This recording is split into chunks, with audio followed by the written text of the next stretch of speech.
My name's Jake, and I'm 28 years old. If you had asked me a few years ago, I would have told you my brother Evan and I were close. Growing up, we were thick as thieves building treehouses, staying up way too late playing video games, covering for each other when mom got suspicious. But somewhere along the way, that bond rotted. Maybe it was college. Maybe it was Evan getting a taste of being better because he got a fancier job first. Maybe it was just who he always was underneath. Either way, by the time we hit our 20s, Evan treated me like the family screw-up. And no matter what I accomplished, it was never enough to change that in his eyes. The final straw wasn't some massive, explosive argument. It was 1,000 tiny cuts, Evan joking about how I still rented my place while he bought a condo, laughing off my promotion as cute, rolling his eyes when I brought a girlfriend around. At every family gathering, he'd find some little way to humiliate me in front of everyone, playing it off like I was too sensitive if I ever called him out. "Lighten up, Jake," he'd say, clapping me on the back a little too hard. "It's just a joke. If you can't laugh at yourself, who can you laugh at?" I swallowed it for years. Partly because my parents always acted like Evan could do no wrong, and partly because I stupidly kept hoping he'd grow out of it. Spoiler, he didn't. When he got engaged to Melissa, I was genuinely happy for him at first. I figured maybe marriage would settle him down, make him realize the world didn't revolve around him. Melissa seemed sweet enough, too, a little high-strung, but polite whenever we crossed paths. I didn't go to the bachelor party because I couldn't get time off work, but I still sent a gift and a card wishing him the best. I thought that would be enough. Then, about 3 weeks before the wedding, I got the text. "Don't even think about coming to my wedding," Evan wrote. "You'll just ruin it like you ruin everything." I just sat there staring at it for a long time, feeling that old familiar sting creep up my chest. I shouldn't have been surprised. He'd made snide remarks about the guest list before, like how he had to invite certain people, with a meaningful look in my direction. But seeing it spelled out, flat and cruel, still hit harder than I expected. I didn't respond right away. I just sat there, feeling the weight of it, the embarrassment, the anger. I pictured him laughing with Melissa and their friends, probably passing my text around for a good chuckle. I could almost hear his voice in my head, mocking, dismissive. But then something in me shifted. Maybe it was the years of letting him treat me like a punching bag. Maybe it was just the sheer gall of it. After everything I'd put up with, he thought he could cut me out like I was some embarrassing footnote and expect me to just take it? I smiled. A real smile. The kind that starts slow but settles deep into your bones. I replied, "Good luck hosting a wedding in a venue you don't own anymore." It took him less than 2 minutes to text back. "What does that mean?" I didn't answer. You see, 6 months earlier, I bought a piece of property through a real estate auction. It was a good deal, close to town, an old winery that had gone bankrupt. I hadn't done much with it yet, fixed a few leaks, cleared some of the brush, but I was planning to turn it into an event space eventually. What I hadn't realized until that moment was that Evan's dream venue for his wedding. Yeah, it was that property. Apparently, the winery's previous owners had still been listing it for private events after they went under, hoping to squeeze a few bucks out before the place officially changed hands. They hadn't updated their records or told any of their clients that the land no longer belonged to them. And Evan, of course, hadn't bothered doing any real research. He just threw down a deposit, signed a shaky rental contract, and assumed everything would go his way because it always had before. It was almost too perfect. At first, I wavered. I mean, it was his wedding. Was I really going to pull the rug out from under the biggest day of his life? Part of me, the little brother who still remembered building forts and swapping Halloween candy, whispered that maybe I should just let it go. Be the bigger person. But then I remembered all the times he laughed at me. All the dinners where he made me the punchline. The birthday where he forgot to invite me, then laughed it off like I was being dramatic. The way he'd humiliated me over and over, always expecting me to come crawling back. No, I wasn't going to be the bigger person this time. I started making calls. First, to a real estate lawyer to confirm that, legally, I was absolutely within my rights to shut the whole thing down. Spoiler, I was. Then, to the security company I'd used when I first took ownership to arrange a team to monitor the venue the weekend of the wedding. And finally, a quiet email to the county clerk's office, informing them that an unlicensed event was attempting to operate without the proper permits on my property. You know, just in case Evan tried to pull anything shady once he realized what was happening. The week leading up to the wedding was almost surreal. I didn't hear a word from Evan. No apology. No backtracking. He must have figured I was bluffing, or that even if I wasn't, he'd somehow talk his way around it. That's always how things worked out for him. Meanwhile, my parents kept sending out chirpy group texts about can't wait to see everyone at the wedding, as if nothing was wrong. I didn't respond. I didn't need to. The storm was already rolling in. The night before the big day, I drove out to the property. The winery still looked a little rough around the edges, overgrown vines, cracked flagstones, but the bones were beautiful, especially at sunset. I parked off to the side where I wouldn't be seen and just watched as Evan's team bustled around setting up tables, flowers, a giant arch draped in gauzy white fabric. I recognized a few of his friends laughing by the catering truck, completely oblivious. Evan himself was strutting around barking orders, sunglasses perched on his head, acting like the king of the world. I just sat there in the car, hands resting lightly on the steering wheel, feeling strangely calm. This wasn't petty. It wasn't cruel. It was balance. It was the universe setting the scales right for once. The security team arrived around midnight, a quiet procession of black SUVs with professional, no-nonsense guards. I introduced myself, shook hands, confirmed everything was ready. We agreed to wait until the guests arrived the next morning. No need to spoil the surprise too early. I barely slept that night.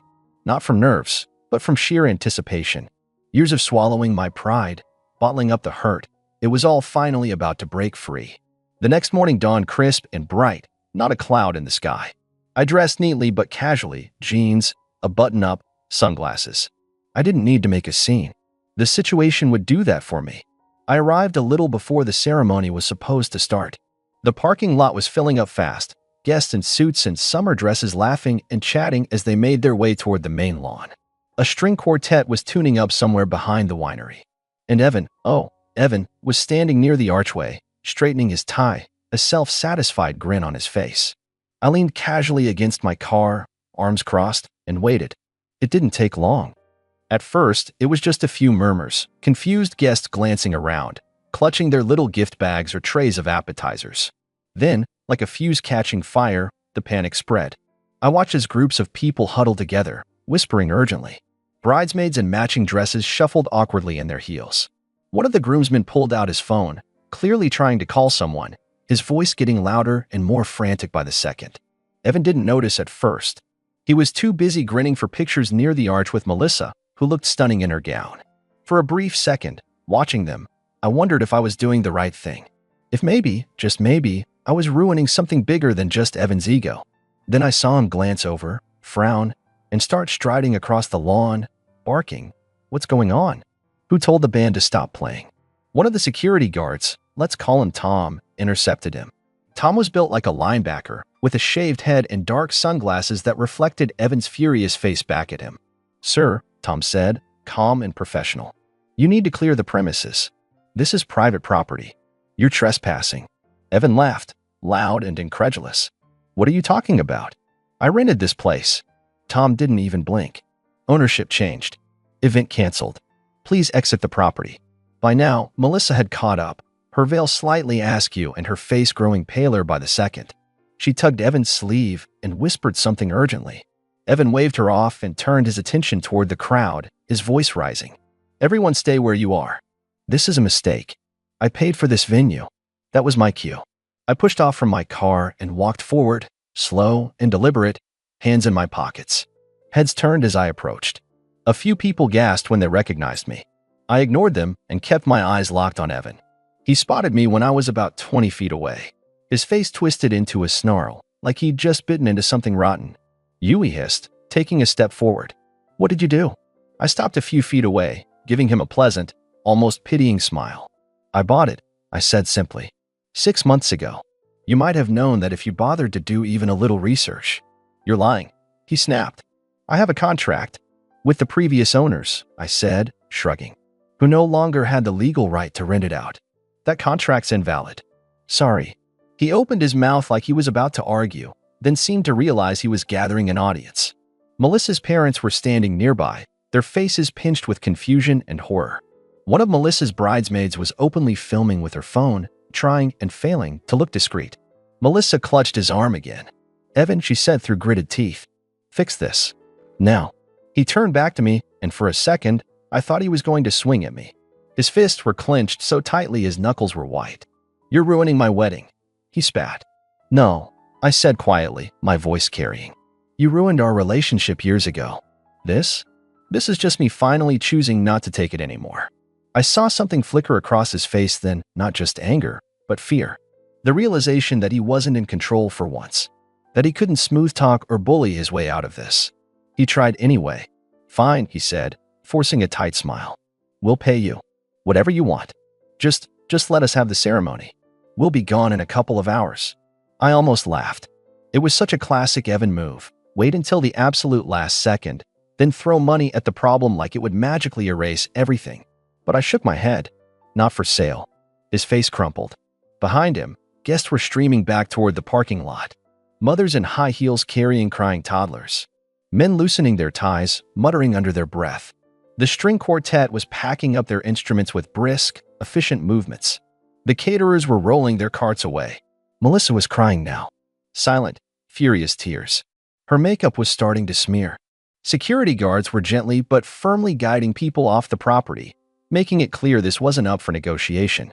A few people tried to argue. One red-faced uncle swore he knew a guy on the city council, but the guards were professionals. Calm, polite, unyielding. I stood there, hands in my pockets, and watched Evan's perfect day collapse like a house of cards. I thought he might scream. Thought he might lunge at me. Part of me almost hoped he would. There was a twisted satisfaction in imagining him hauled off the property in handcuffs on his wedding day. But he didn't.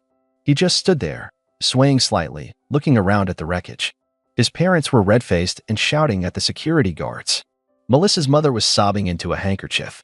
The DJ was dragging his speakers back to his van. The florist was yanking down flowers from the arch, petals scattering like confetti. It was over. I turned and walked back to my car without another word, the faint crunch of gravel under my shoes the only sound in the sudden, stunned silence. As I reached for the door handle, my phone buzzed. A new message from Evan. I'm done with you. I smiled, slid into the driver's seat, and started the engine.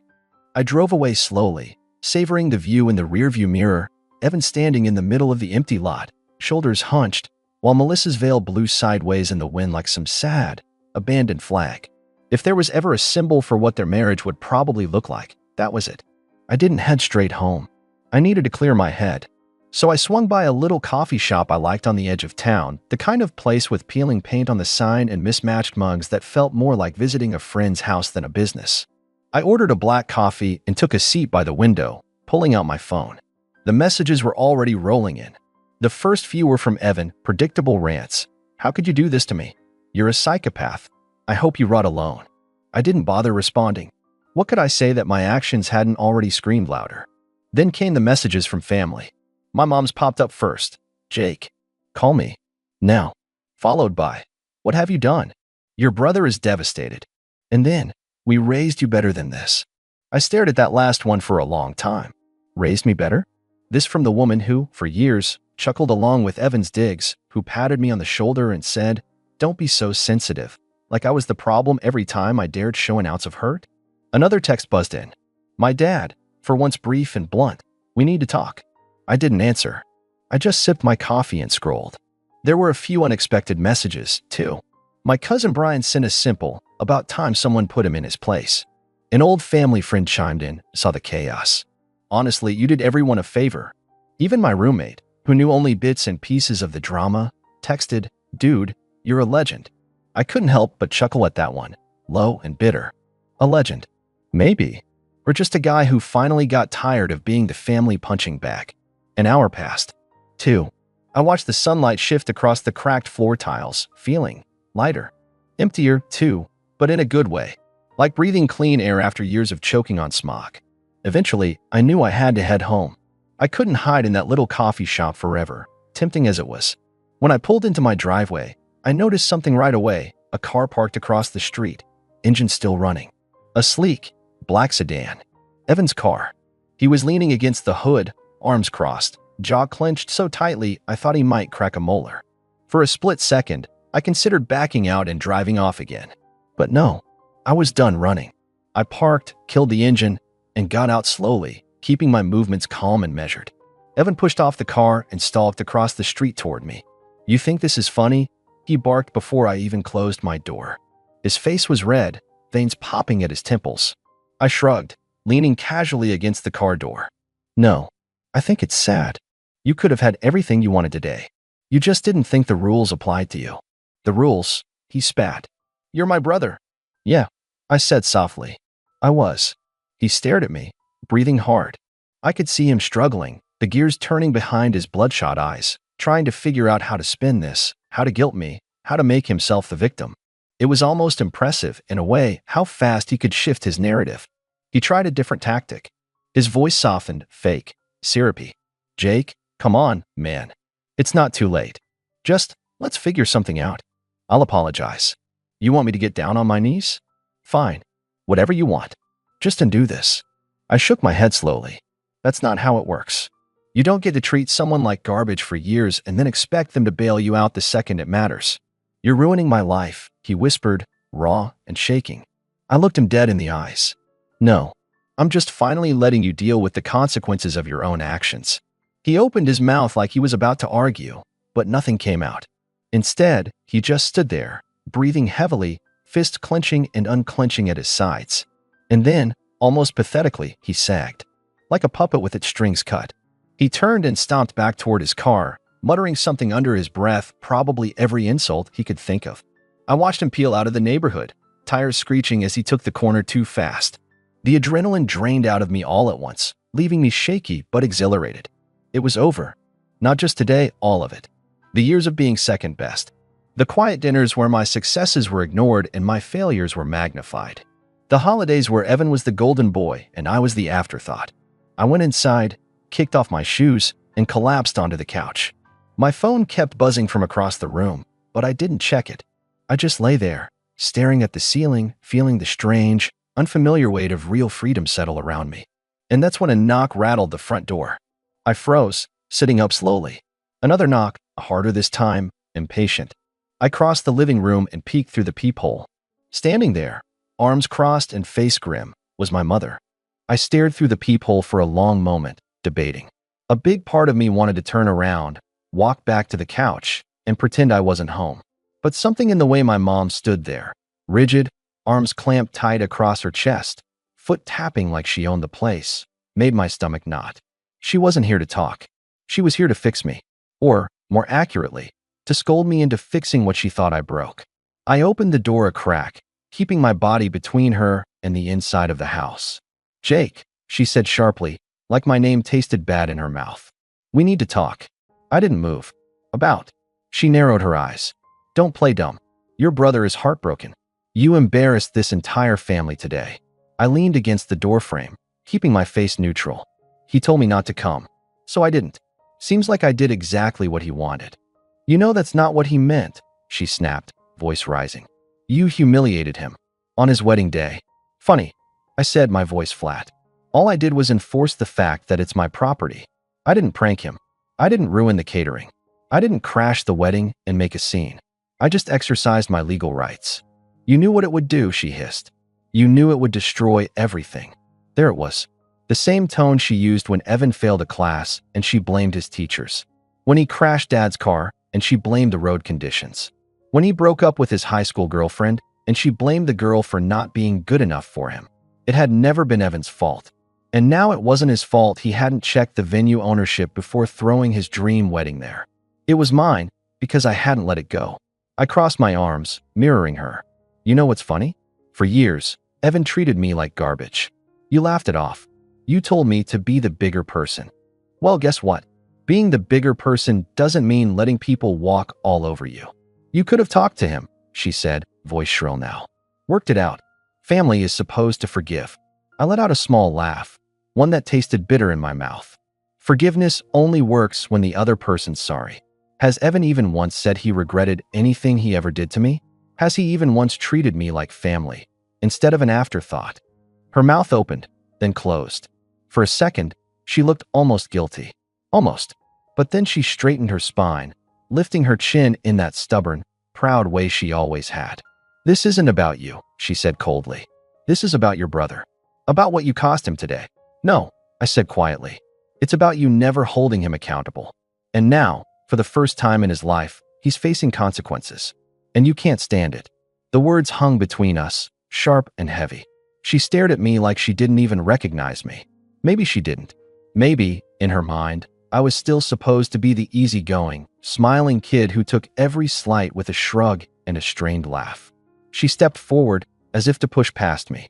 Instinctively, I shifted, blocking the doorway fully. "You're not welcome here right now," I said, voice low. "You can call me when you're ready to have a real conversation.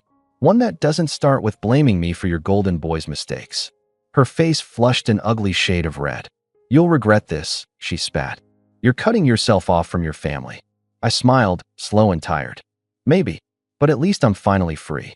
I closed the door gently but firmly in her face, locking it with a soft click. For a moment, I stood there, hand on the knob, heart pounding. I half expected her to pound on the door, to scream and cause a scene. But after a few long beats of silence, I heard her heels click down the steps and the slam of her car door. I sagged against the door, feeling more drained than triumphant. But even through the exhaustion, there was a strange lightness in my chest. Like I'd set down a weight I didn't even realize I'd been carrying for years. The next few days were a blur of fallout.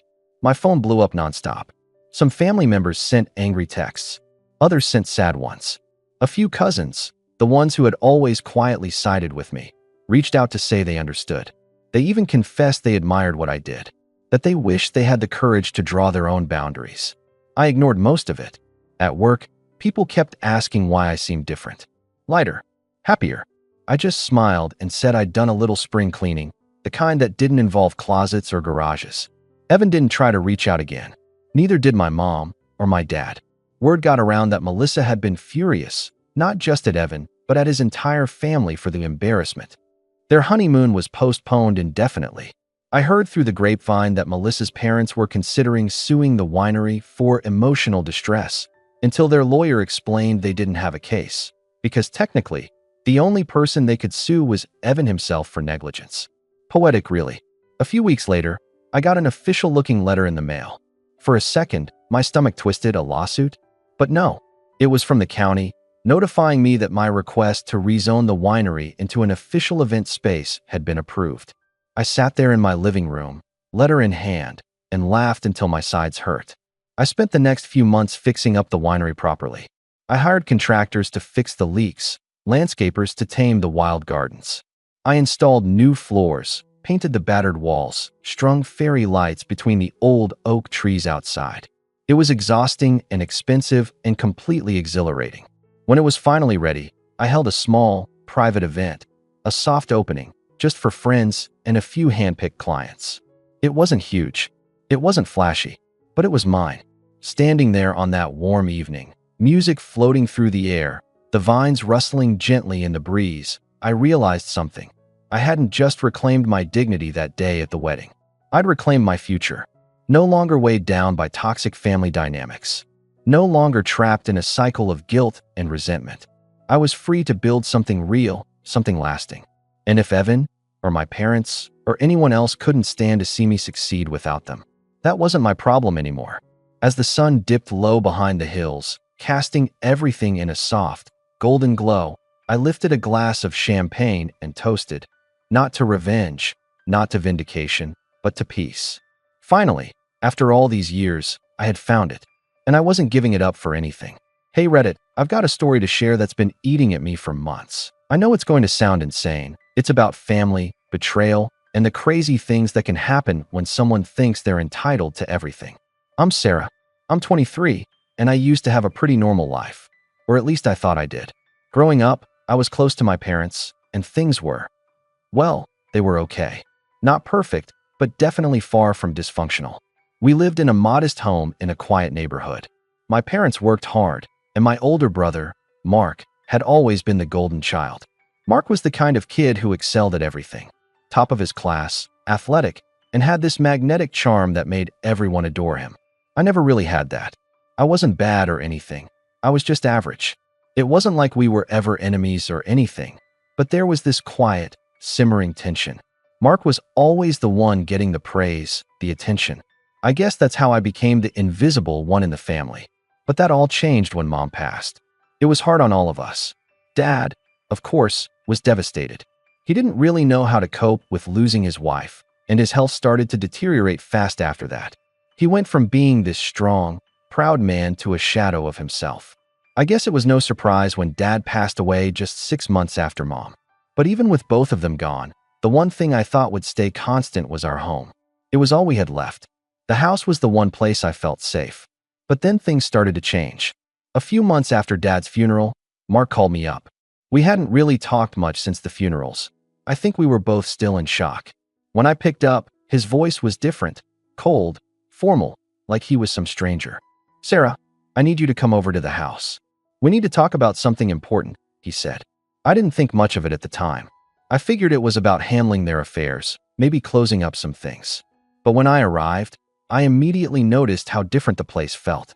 Mark was already sitting at the kitchen table, papers scattered in front of him. He had a grim look on his face. "Sit down," he said, without even looking up from the papers. I did. "What's going on, Mark? What's all this?" Mark pushed the papers toward me. "This is about the house and the estate. Mom and Dad's will." I froze. I hadn't even thought about the will yet. It wasn't even on my radar. "Look, I've been going over everything. And I've decided what needs to be done with the house," he said, still not looking up. "Wait, what?" I asked, my heart pounding. "What do you mean?" Mark sighed, finally glancing up at me. "The house. It's going to be mine. I'll take care of all the big stuff, and you'll get the smaller things. The heirlooms, a few family keepsakes. Nothing else." I blinked, not believing what I was hearing. "You can't be serious. This house is ours. It belongs to both of us." "No, Sarah," he said, his voice more condescending now. "It belongs to me. Mom and Dad always made it clear that I was the one they expected to take care of things. I'm the one with the responsibilities. You've never really been involved." I sat there, stunned, the weight of his words sinking in. "Are you really going to do this? After everything? After Mom and Dad are gone?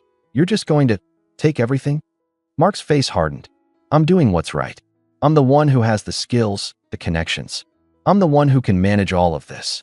You're not built for this, Sarah. You've never been the one to handle things. You should be grateful that I'm letting you stay here for as long as I am." The air between us grew thick with tension. My mouth went dry. "So what? You want me to just leave?" Mark didn't even flinch. "Eventually, yes. I'll give you a few months to figure out your life. But you don't really have a place here anymore." I could feel my hands start to shake. "Mark, you don't get to just take everything. This house is as much mine as it is yours. I'm not leaving. You can't make me leave." "Oh, I can," Mark said, his voice cold and calculating. "And I will. I'm just giving you time to figure it out.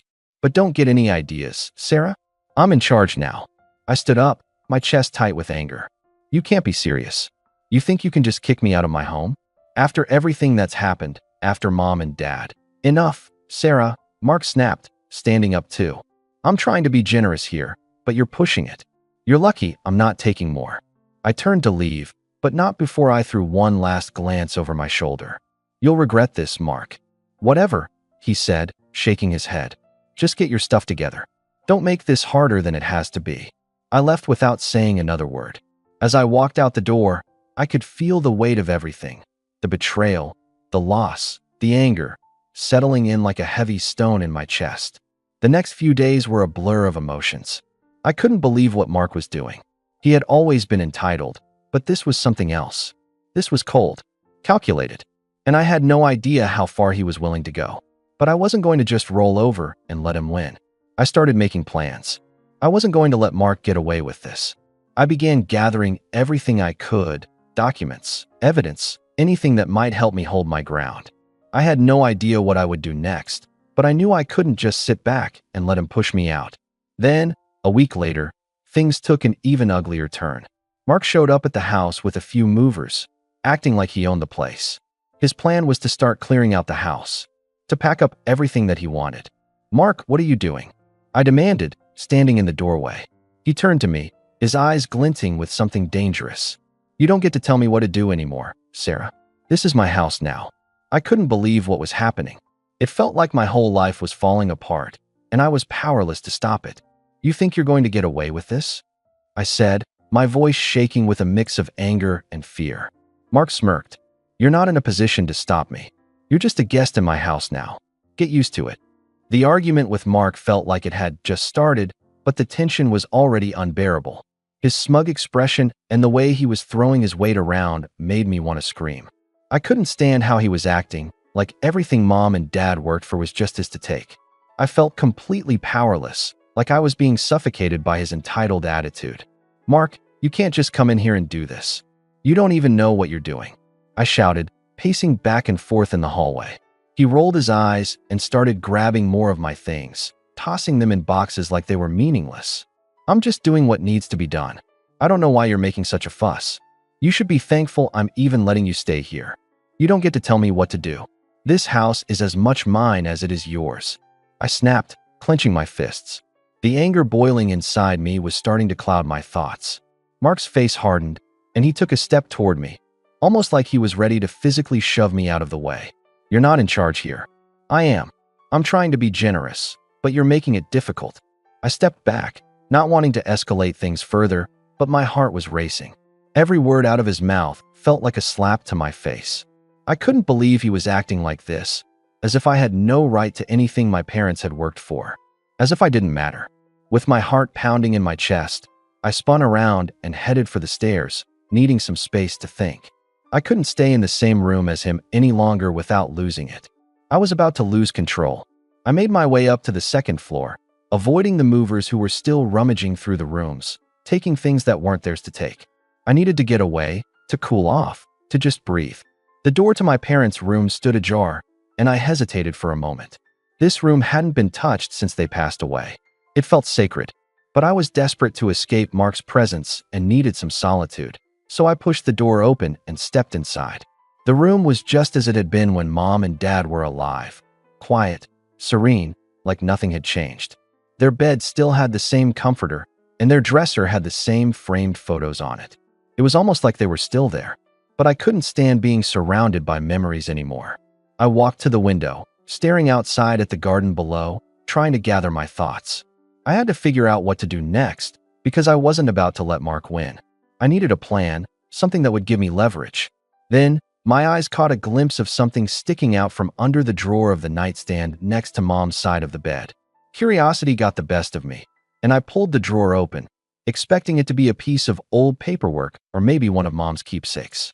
But instead, there was an envelope, sealed, with my parents' names written on it in bold, messy handwriting. I felt a chill run down my spine. I had never seen this envelope before. What could it be? Without even thinking, I carefully opened it, my fingers trembling. Inside was a folded piece of paper, and as I unfolded it, my heart stopped. It was the will. But not just any will. This was the real will. The one Mark had clearly never shown me. The one he had probably hidden all this time. My parents had left everything to me. Not just the family heirlooms, not just a few keepsakes. The house was mine. Everything was mine. I sat down on the bed, stunned, my heart racing. This had to be some sort of mistake. Maybe it wasn't the final will. But no, it was signed and dated, with both my parents' signatures at the bottom. And it didn't mention Mark at all. I felt a strange mix of relief and anger. How could Mark have done this to me? How could he have lied to my face like that? He had tried to push me out of the house, to take everything for himself. All this time, I thought I was at his mercy, but in reality, the power had been in my hands all along. But I couldn't just sit on this information. I needed advice. I needed to make sure I handled this properly. So, without wasting another second, I grabbed my phone and called a lawyer. I'd never dealt with anything like this before, so I wasn't sure where to start. I needed someone who could help me navigate this mess. After a few rings, the line connected. "Hello, this is Richard Parks. How can I help you today?" I took a deep breath, my mind racing. "Hi, I need legal help. I found something important. My parents, well, they passed away a few months ago, and my brother has been taking control of everything. But I just found a will that changes everything." Richard didn't say anything right away. "Okay, Sarah, slow down. Let's take this one step at a time. What exactly did you find?" I explained everything to him. The will, the fact that it left the house to me, and how Mark had been acting like he owned everything. Richard was quiet for a moment, processing what I had said. "You've got something serious here, Sarah. If what you're saying is true, this could change a lot of things. But I need to see that will. If it's legitimate, we can use it to put Mark in his place." My hands shook as I held up the will. "I'll bring it to you. But I need to know, what should I do next? Should I confront Mark?" "That depends," Richard said carefully. "Do you want to handle this peacefully, or are you ready for a legal battle?" Mark will likely fight you on this, especially if he's been living there and acting like he's in charge. You need to be prepared." I took a deep breath. I wasn't sure what I wanted. I didn't want to tear my family apart, but I also couldn't let Mark continue to walk all over me. The anger that had built up over the last few days was bubbling over, and I wasn't sure how much longer I could hold back. "I'm not sure what I want, but I need to make sure I'm doing the right thing," I said, my voice shaking. "We'll take it step by step, Sarah. But whatever you decide, you've got the law on your side, and you don't have to back down." As I hung up the phone, I realized something. This wasn't over. In fact, it had only just begun. The battle for the house was far from finished, and I was about to find out just how far Mark would go to keep what he thought was his. The next morning, I sat in the lawyer's office, gripping the will so tightly that my fingers had started to cramp. The room was quiet except for the faint hum of the air conditioning, and Richard Parks, my lawyer, skimmed through the document with an intense focus. His office smelled of old books and fresh paper, and the walls were lined with certificates and law books. Finally, Richard exhaled and looked up. "Sarah, this document is clear as day. Your parents left the house entirely to you. Your brother is not mentioned at all." The words sank into me like a weight. Even though I had already read the will myself, hearing it from a legal expert made it feel real. I swallowed. "So legally, I own the house." Richard nodded. "Yes, Mark has no rightful claim to it. If this is the most recent version, and from what I can see, it is, then he has no case." A sharp contrast to the way Mark had been acting. Ever since our parents passed, he'd waltzed in like a king returning to his castle, dictating what would happen to my home, treating me like an unwanted guest in the very place I grew up. And now? Now, I had proof that the castle was mine. But Mark wasn't just going to accept this. He never did. Richard leaned forward, his voice firm but calm. "The next step is confronting him. We need to do this properly. Call him. Tell him to come here. I'll be the one to present the will to him, so there's no debate, no accusations of forgery. Once he sees this, we'll see how he reacts." I hesitated. I could already picture it. Mark's face turning red, his voice rising, his rage at realizing he wasn't the one in control. But this had to happen. I pulled out my phone, my hands only slightly trembling as I scrolled to Mark's number. "Press call." 2 rings. Then, "What do you want?" Mark's voice was impatient, like I was some inconvenience to him. I took a breath. "Come to Richard Park's office. Now. It's urgent." There was a pause, then a scoff. "I don't have time for whatever pity party you're throwing. It's about the will," I said, my voice steady. "You're going to want to hear this." Silence. I could almost hear him processing those words. Then, finally, "Fine," he snapped. "I'll be there in 20. I hung up without another word. Richard gave me a reassuring nod. Let's see how he takes the truth. 20 minutes later, Mark stormed into the office like he owned the place, shoulders squared, expression set in stone. But he wasn't alone. Lisa, his wife, followed closely behind, her lips twisted in that familiar smirk she always wore when she thought she had the upper hand. Lisa crossed her arms. "This better be important." I ignored her and turned to Mark. "Sit down." Mark raised an eyebrow, then looked over at Richard. His smirk faltered slightly. "Who is this?" Richard remained calm, gesturing to the empty seat across from him. "Mr. Dawson, please sit." Mark didn't move right away. He was sizing up the situation, trying to figure out why I had called him here. Eventually, he sat, though his posture was tense. Richard slid the will across the desk. "I suggest you read this carefully." Mark snatched the paper up, his eyes skimming over the words at first, then slowing. His grip on the document tightened. His face changed, his usual smugness vanishing. Lisa leaned over his shoulder, frowning. "What does it say?" Mark didn't answer. His jaw was clenched so tight, I thought his teeth might crack. Richard folded his hands on the desk. "Your parents left the house to Sarah. She is the sole legal owner.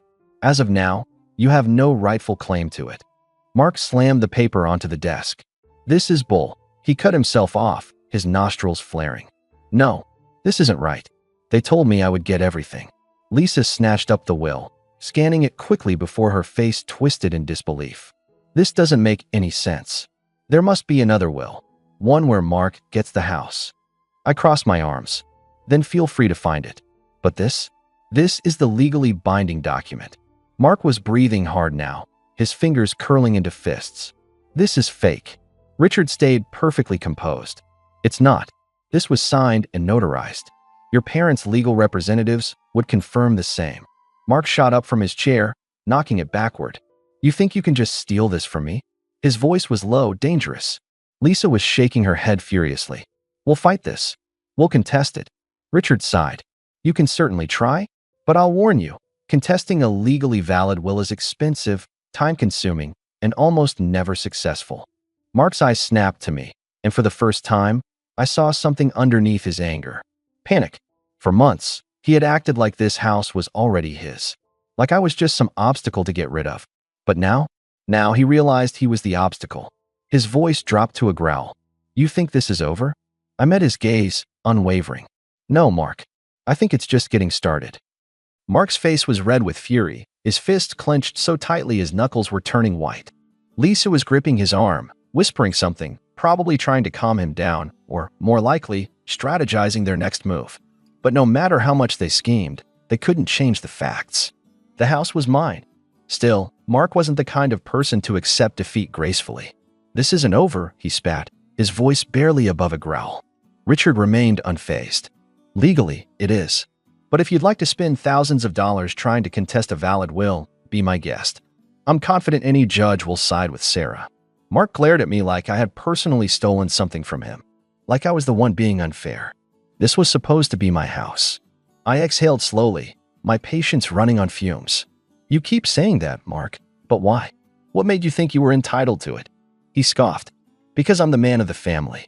Because Mom and Dad told me I would take care of things when they were gone. Because it's what makes sense. I shook my head, more disappointed than anything. No, Mark. What makes sense is that they left the house to the person who actually lived there, who took care of them when they got sick, who didn't show up only when it was convenient. Mark let out a bitter laugh. Oh, come on.